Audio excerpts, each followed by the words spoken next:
Hello everyone and welcome back to the channel. Guys, the world woke up to solemn news on April 21st, 2025. The Vatican confirmed that Pope Francis, the 226th Pope of the Roman Catholic Church, had passed away peacefully at the age of 88.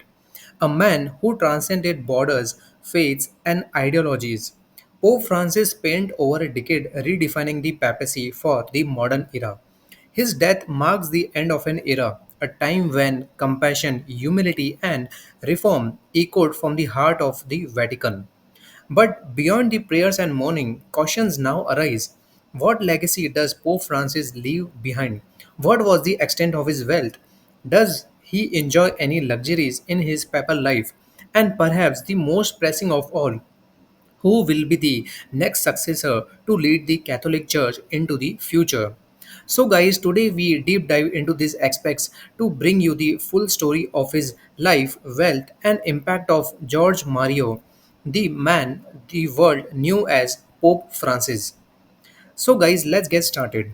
George Margio Bergoglio was born in Buenos Aires, Argentina on December 17, 1936. He came from humble beginnings, the son of Italian immigrants, and worked as a nightclub bouncer and janitor in his youth before joining the seminary. He later became a Jesuit priest, known for his deep connection with the poor and his unwavering dedication to the service. In 2013, he made history by becoming the first pope from the Americas, the first Jesuit pope, and the first to take the name Francis. Inspired by the Saint Francis of Assisi, a symbol of peace, humility, and care for the marginalized. Pope Francis' papacy was marked by bold reforms, global outreach, and a distinct rejection of traditional extravagance. While the Vatican itself is often associated with the centuries old treasures, opulent architecture, and the immense wealth, Francis stood apart. He famously opted to live in a modest guest house instead of the apostolic palace, wore simple white robes, and preferred a 2008 Ford Focus over the luxurious cars often associated with the popes before him. So, his message was clear, guys. The church should serve the people, not indulge in the pomp. But even as the Pope Francis chose a humble lifestyle, the institution he led controlled vast financial assets. Now, let's address a question that's being asked across the media outlets and curious minds like what was Pope Francis' personal net worth? So, guys, it's important to understand that popes do not earn a salary in the way political leaders or celebrities do. But as the head of the Catholic Church, Pope Francis did not accumulate any personal wealth through the usual means. Estimates also suggest that his personal net worth was around $2.5 million at the time of his passing. This figure primarily consists of assets in his name, personal writings, small royalties from published works, and the donations made in his honor, not the lavish investments or any real estate investments. However, the Vatican as an institution is a global powerhouse. It owns the billions in art, real estate, and financial assets. The Vatican Bank alone, officially known as the Institute for Works of Religion, manages over $5 billion in the assets. But Pope Francis had limited access of personal control over this wealth. In fact, he spent much of his tenure trying to reform the Vatican's opaque financial system, demanding transparency and rooting out decades old corruption. During his time as a Pope, Francis released two best selling books: The Name of God is Mercy and Let Us Dream. If you get time, kindly read this. These books were more than spiritual reflections, they were manifestos for a better world. Any income generated from these works reportedly went towards the charitable causes, a consistent theme in his life. From building shelters for the homeless near the Vatican to funding hospitals in poor African nations, Pope Francis ensured that wealth flowed where it was needed most. In terms of luxuries, what did Pope Francis enjoy? You must be guessing.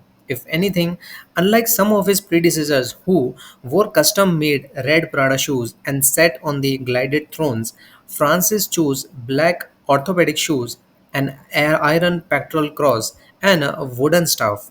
He was known to eat in the Vatican cafeteria, shunning private chefs. He even carried his own briefcase.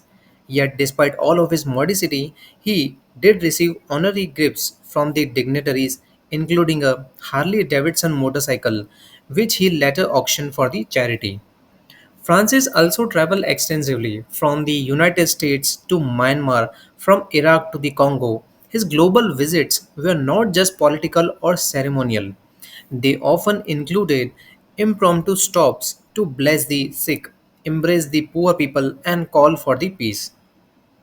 So these trips were also funded by the Vatican but reflected his commitment to meeting people where they were, not in the marble halls but in the refugee camps and the war zones.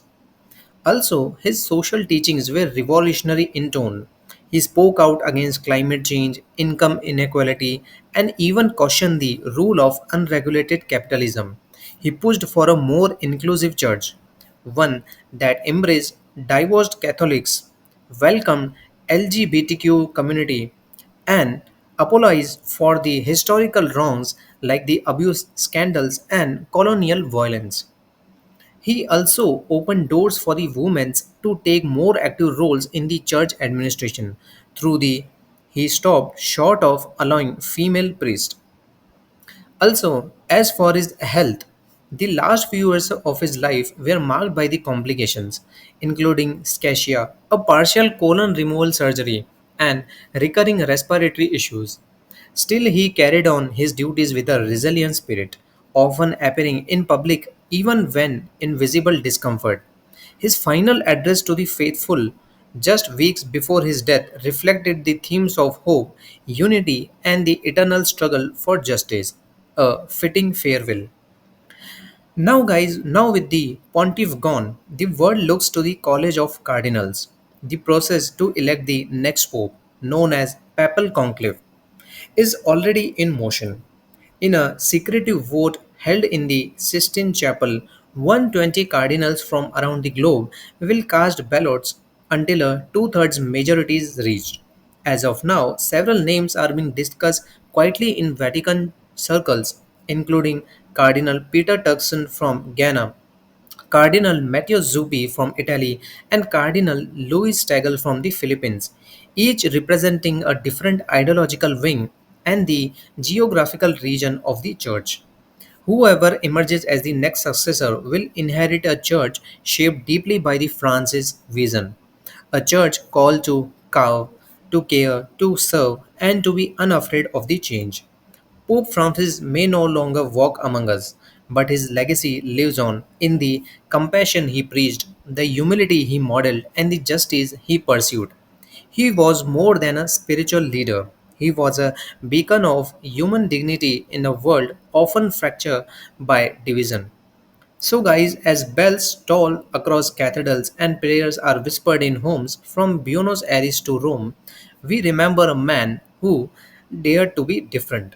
And in doing so, he made the church feel closer to the people than ever before. So, guys, rest in peace, Pope Francis. Your journey ends, but your message endures. So, guys, if you found this video informative and thoughtful, please consider subscribing and hitting the notification bell so you never miss an update. We will be following the developments closely as the world awaits the next chapter in Vatican history. Let us know in the comments what did Pope Francis mean to you and what positive impact did he bring to your life. Until next time, stay informed, stay inspired, and take care of one another.